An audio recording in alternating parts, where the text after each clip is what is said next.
We're back for part 2 in. RQ.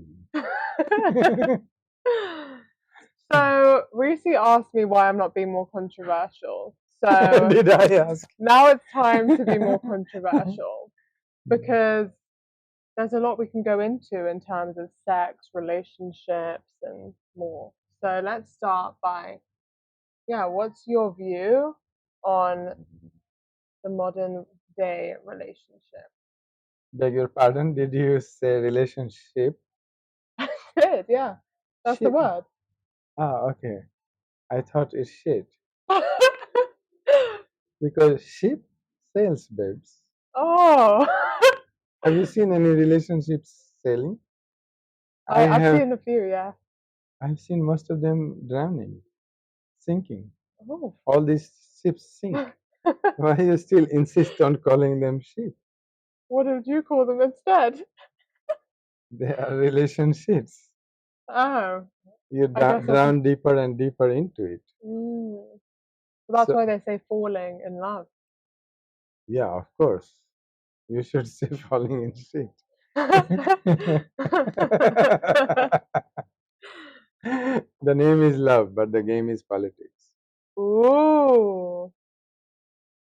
Because all these, if you go into the structure of these relationships, what are they based on? Mm. Two self centered people. They are out for themselves, ambitious, vicious, all the shit, they're full of shit. And in that load of shit, they are trying to find their soulmate. You don't know your soul. You can't find your soulmate if you don't know your soul first.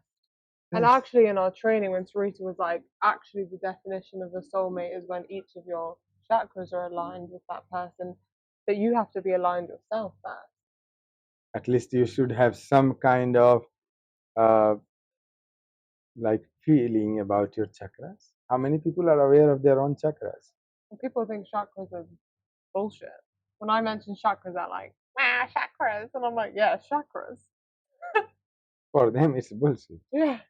It's like for a child who has not uh, come to puberty. Sex is bullshit because their sex center is not working. So in the same way, most people, after sex center, nothing is working. Other centers are not working in them. So for them, it's bullshit.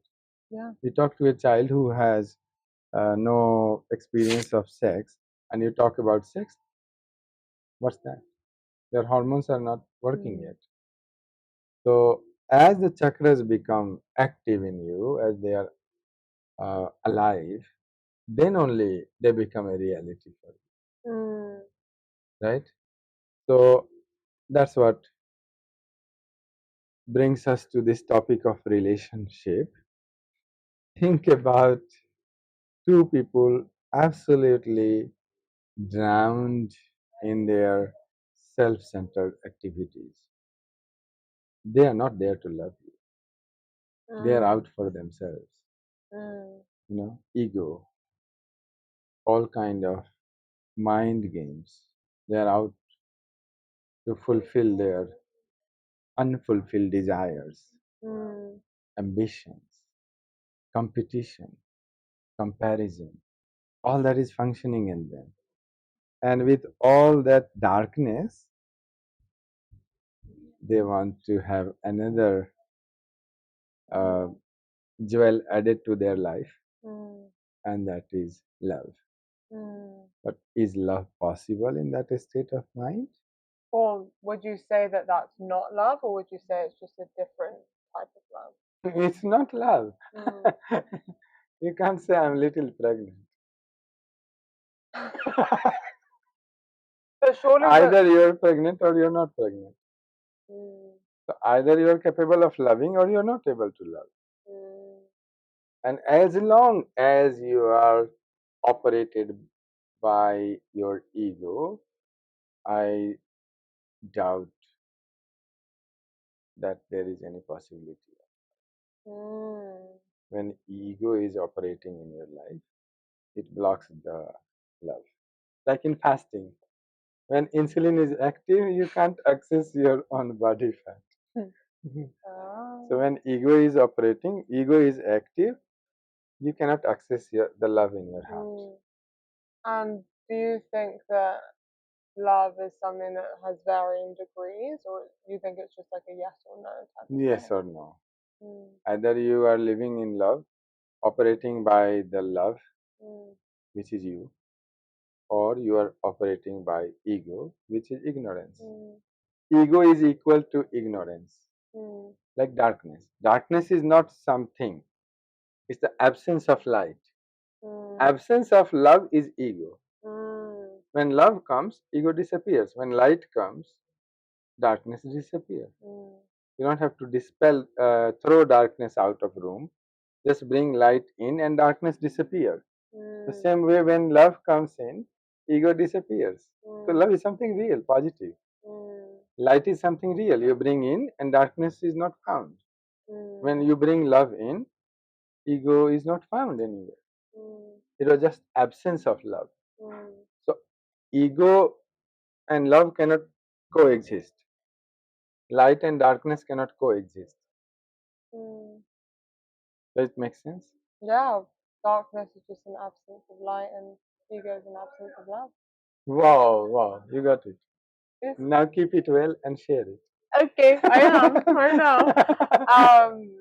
But do you think that there's a way to healthily relate to your ego? For example, like you go by a name, you wear certain clothes, like you have an identity while you're incarnated. Is that not an ego? You have to understand. Ego is a functional unit, right? You have a name, you have a identity, you are born in this home, you have this education. Is that you? Your name is not you, right? Yeah. Your education is not you. Anything which is given has come from outside in you is not you. But for functional, like filling a form, what is your name, getting your passport, these are like functional things. Yeah. You should not go around after meditation and ask people, who am I? What is my name? Where is my home? That will look, that's just stupidity. You should have that, but that's just, you should know that it's just for the functional use.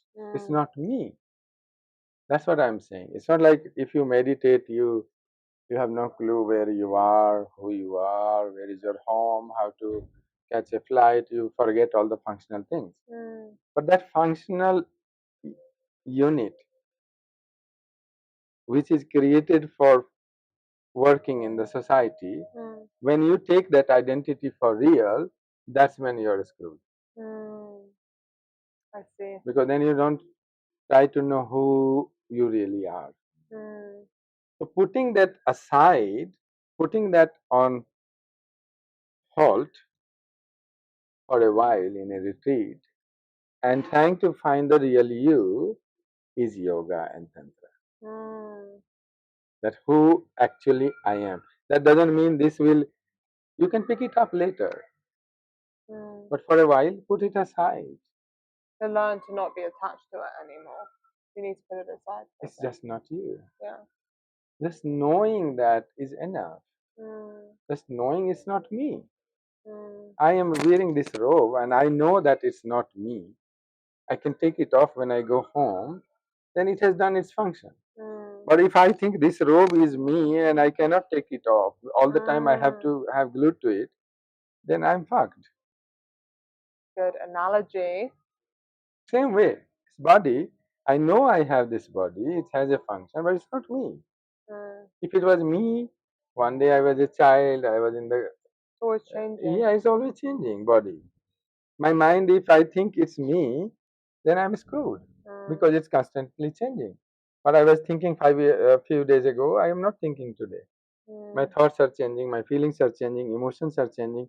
If I feel that that's me, then I'm living in ignorance. Yeah. So let's talk about sex then.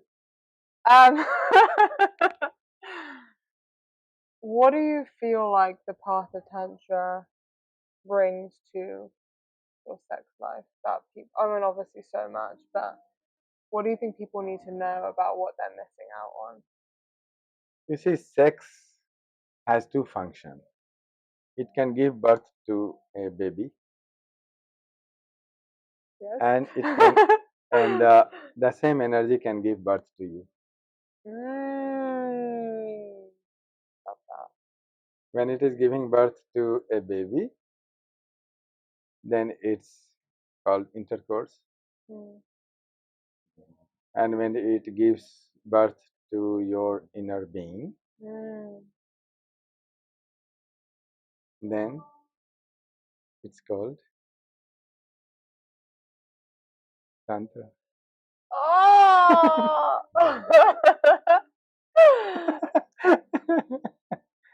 So the same sexual energy, it is the life force in you.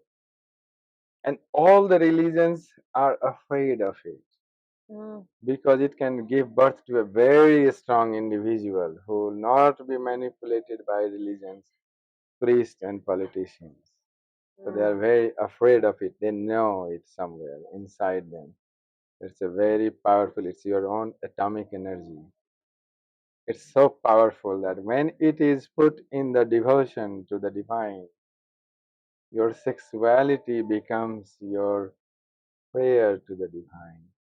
Your sexuality becomes your sacred union with your beloved. Mm. Then it transforms you and it makes you a very strong, independent, powerful individual. Then when you walk on the earth responds. Mm. When Mm. you look at the nature responds.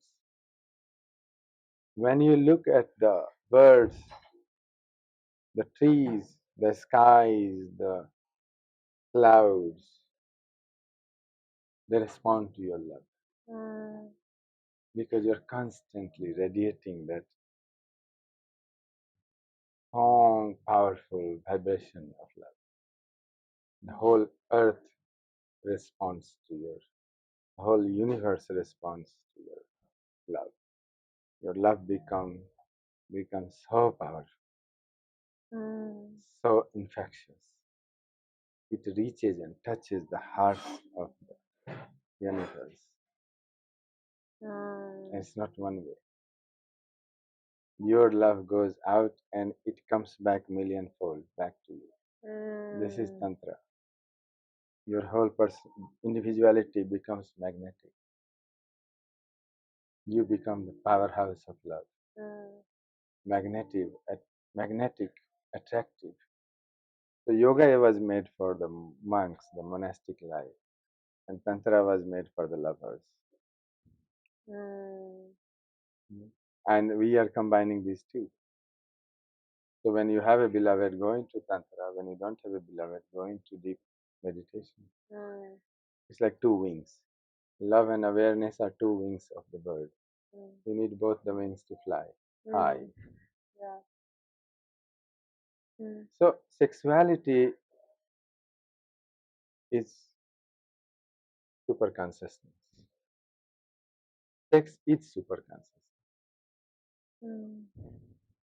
If you understand it, the first chakra is the last chakra. Mm. That's why there is such an attraction to sex. Because it has few qualities which are exactly the same for the super consciousness. Mm. Thinking stops when you have deep orgasmic union with your beloved. Mm. Thought stops. Time stops. Bliss kicks in. Mm. These are the qualities of the superconscious. What happens for few moments in sex is a constant experience of a yogi. Mm. The sexual pleasure multiplied million times is the experience of samadhi. But people who don't know what samadhi means, how does it translate? That's what I said. At least you should know sexual orgasm. That also many people don't. Yeah, They know ejaculation. yeah. They know uh, momentary release. They don't know orgasm. Mm, So many women I have met, they have no clue what is orgasm. So many men I have met, they have no clue what is orgasm. mm, They just know ejaculation, yeah. a temporary, momentary release. That's not orgasm. In fact, for orgasmic experience, you don't even need ejaculation. Mm, It's in deep, loving union with your beloved, the orgasm is experienced. and do you think you need to have that with yourself first to be receptive and open to that? You need some level of clarity within yourself to be able to receive love and give love. Mm, Some people are good at giving love, but when it comes to receiving, they're not good because you have to be humble to receive. So their ego becomes a barrier for receiving love. mm, So one has to create balance in giving and receiving love. You have to, as I said, you have to create a certain level of clarity within you so that you can experience, receive, and give love. yeah. And also, the path of Tantra is not only about sexuality, because part of being open to it is releasing the shame, releasing the anger, releasing any suppressed energy so that your chakras or your energy centers can be open enough to come into a state. Two parts. Tantra and yoga both have two elements to it. One is therapeutic, what you're talking about, the release, and the other one is awakening. Mm, The first part is cleaning the house. The second part is filling with beautiful with beauty. mm, Opening the window is first part. Second part, the sunshine comes, and the flowers mm. come, and the fragrance come, and the butterflies and the birds start chirping.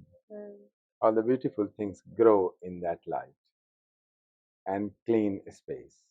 mm, Creeps grow in darkness and dirty place, mm. right? And is there a use for darkness? In that sense, there is no negativity in darkness. Darkness is rest.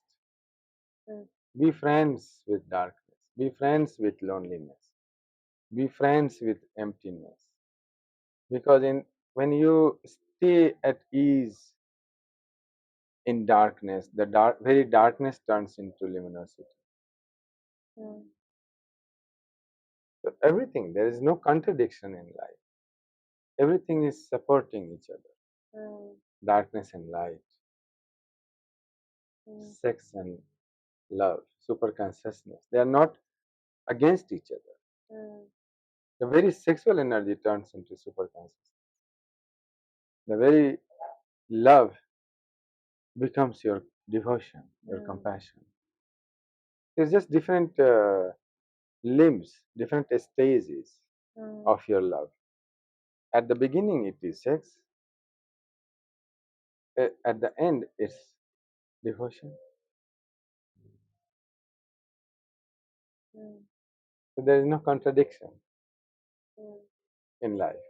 Well, yeah, because that's what we learn about how in the Manipura it's like seeing life as a contradiction, but then when you go into the heart, you see that even in things that you think might be contradictions or opposites, it's like Hmm, they're actually just one. exactly. Life includes everything. And the more you can embrace all of it, the more you'll be able to see yourself in all the parts. Exactly. Do you feel like Tantra and Yoga is the only way? These are just names. Tantra and yoga. You can call it Tom and Harry. Harry and Mary. Mm. Doesn't matter.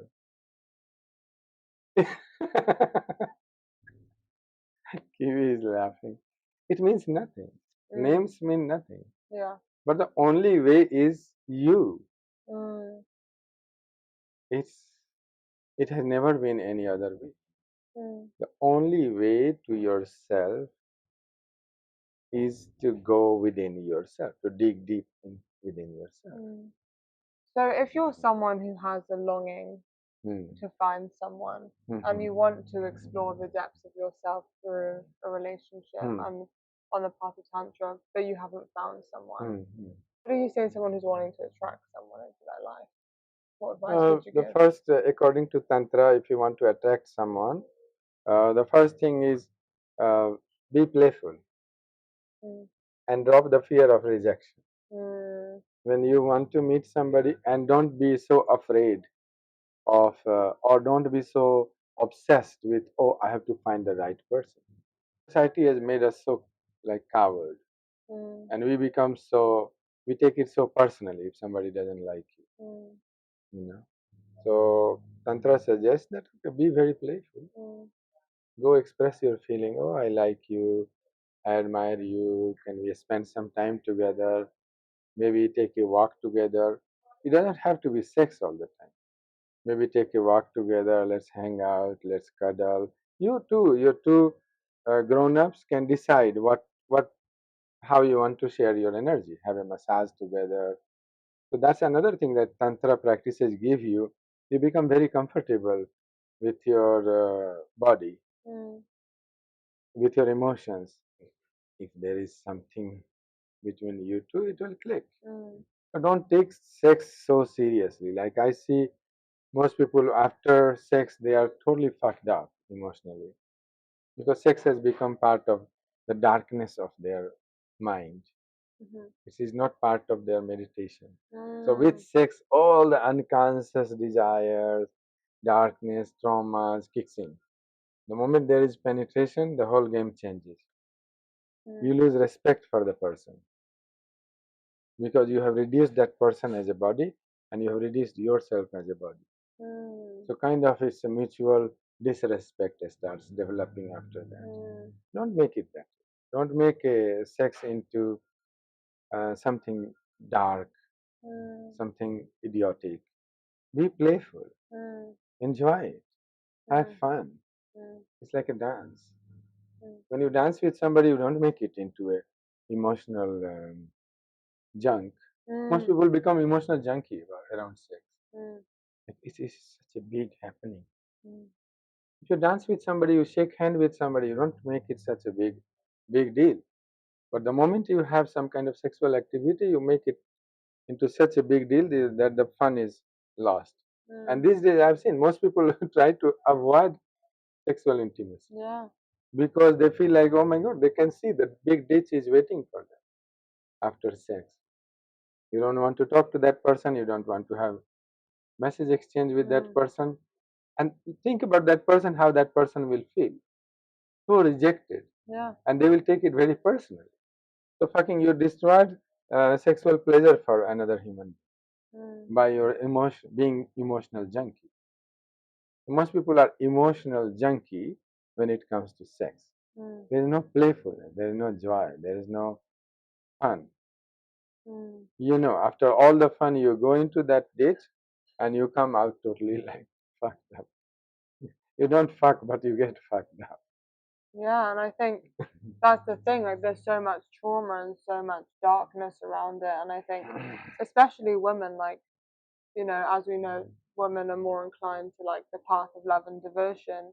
And we were talking the other day about how a lot of countries women are single because there's not that many men who are naturally on the path of tantra. So, what would you say to men and women looking for a man, and what the role of the masculine is in this? The modern time, the biggest killer of sex is condemnation of men. Mm. That's the biggest killer. Mm. Men are ashamed of being men. Mm. They have been so condemned, criticized to the maximum that almost their balls are cut. So men are walking around being very feminine, man without balls. He's ashamed of approaching a woman. Yeah. And then women have become so masculine that men are afraid to approach them, afraid to be rejected. Yeah. The fear of rejection is the biggest killer Mm. and condemnation of men. So in Tantra practices, we have some practices when you literally worship a man's lingam. Mm. And the woman's sexuality is in her breast. The breast is the positive pole, giving love. So man has to really, really be in devotional service to woman's breast. Give her a good breast massage. Woman has to give really good lingam massage and really like have this feeling of devotion and respect for his lingam because his lingam has been condemned and criticized, you know. So then it can bring some kind of harmony. Yeah. And bring back the glory and the dignity of sexual connection, interaction, intercourse. And that's what I was saying. When sex is done by unconscious, obsessive, um, as an emotional junkie, then it's just reduced to intercourse. But when it's done with pure love, consciousness, awareness, then it's deep interaction.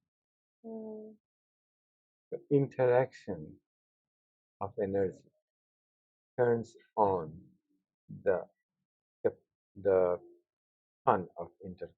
So the sex is not between your legs, rather it's between your ears.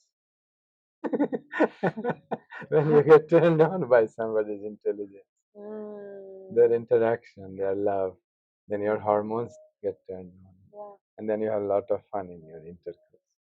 Right? Yeah. So interaction for intercourse. That's Tantra. Yeah. Interaction, interplay. Because I think that's the thing, it's so vast, the amount of depth. Because intimacy is just into me, I see.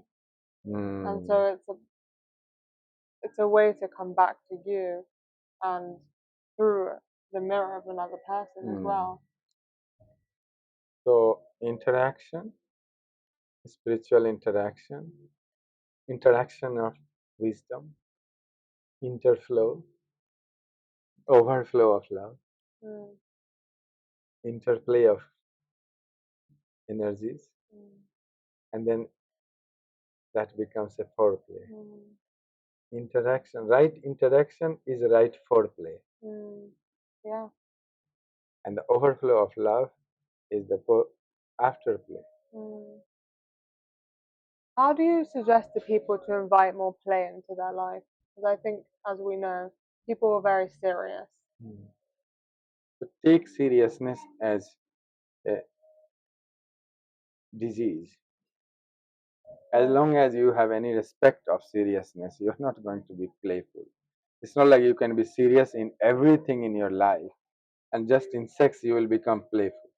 Exactly. Be playful everywhere. Then it will also go into your sexuality. But people are damn fucking serious about everything. Exactly. They have sucked the juice out of everything. There's no smile on their face, there is no playfulness. And then they go to bed and expect that I will be very playful. You won't. Yeah. Just look at that cats. Two cats, how they play with each other. Two dogs, how they play with each other. Whole day they are playing, jumping, catching each other, being very playful. And then when they make love, they are again playful. But you have made your life, people have made their life a corporate life, whole day being serious. And at the end of the day, you think you will become very playful when you meet your partner. So how do you do that? Do you just like see it for what it is? See seriousness as something that's a disease, that's something that's temporary. Just drop seriousness. Just drop. Just jump out of it. Jump out of it. Yeah. Yeah. You don't need to wait Yeah. for the right moment. You don't need to go to an astrologer. Oh, what is the right day for me to become non-serious? Us doing it serious. When can I start? Just be playful, be loving, dancing, laughing. Bring more laughter, bring more dance. Be like a child, play like animals. Sometimes become a lion, or a cat, or a dog. Whatever you want, you can just become a dog. How fun is that? And chase each other, play, have pillow fight.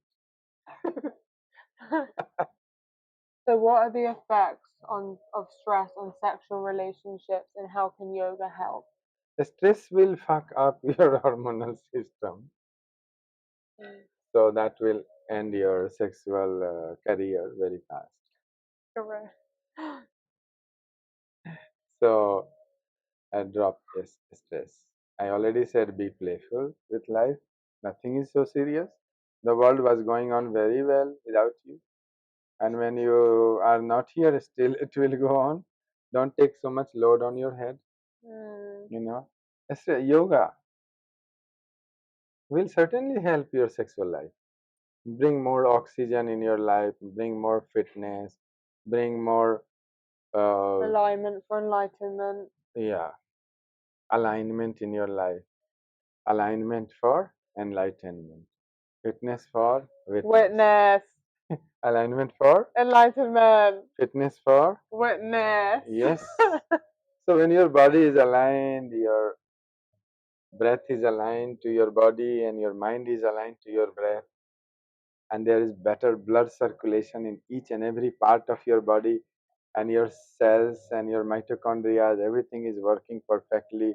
Of course, your sex life will naturally become good. You have better understanding of your mind, you have more playfulness in your life, more joyfulness, more celebration, more laughter, more love, abundance of everything. Abundance of love, laughter, creativity, dance, celebration, fun. All, do you think, is not going to impact your sex life? What is yoga then? Yoga is the dance of life. Tantra is the celebration of life, the bliss of life. Yoga, you nice. And Tantra ignites. ignites. Yes. Tantra ignites, and then yoga unites. Tantra makes all your senses highly awakened. Tantra makes all your energies function at the highest level, including your sexuality. So your sexuality becomes like a fire. You are on fire. And then, of course, that fire will take you. Fire always moves upward, right? Then your inner fire of your sexuality will make you fly high.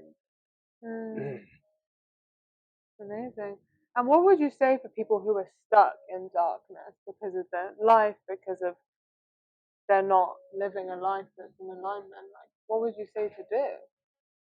Only thing, please come to us. Only solution. You can't do it on your own.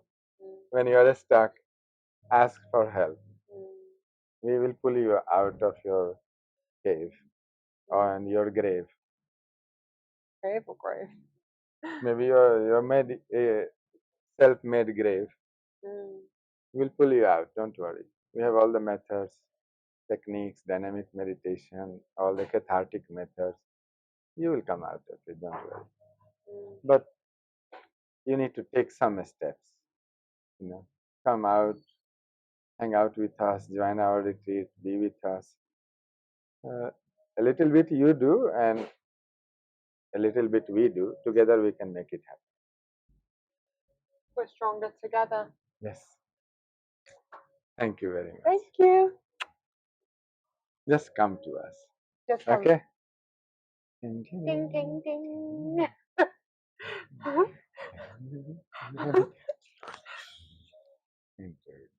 But not serious. Sentence but not serious. Not serious. Sincere. Sincere. Sincere, but not serious. Love you. Love you. Bye. Bye.